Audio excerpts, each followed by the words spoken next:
2 दिवसांपासून राज्यात अवकाळी पावसानं धुमाकूळ घातलाय।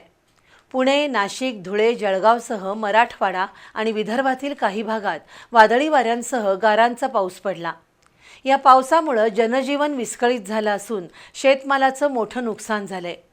काही ठिकाणी घरांचंही नुकसान झालंय। मात्र अजूनही राज्यावरील संकट टळलेलं नाही।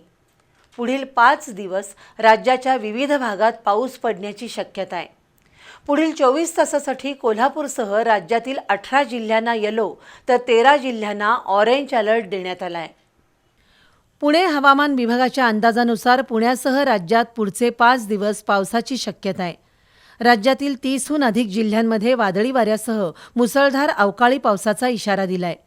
उत्तर महाराष्ट्र, पश्चिम महाराष्ट्र आणि मराठवाड्यातील अनेक जिल्ह्यांना गारपिटीचा ऑरेंज अलर्ट देण्यात आला आहे। मार्च महिन्याचा शेवट गोड होण्याऐवजी राज्यावर अवकाळी पावसाचं सावट गडद झालंय।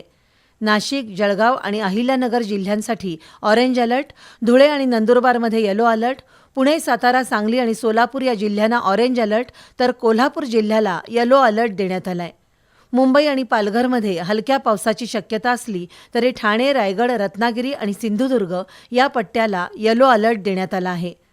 समुद्र किनाऱ्यालगत वाऱ्याचा वेग जास्त राहू शकतो, त्यामुळे काढणीला आलेल्या पिकांची शेतकऱ्यांनी काळजी घ्यावी असं आवाहन हवामान खात्यानं केलंय।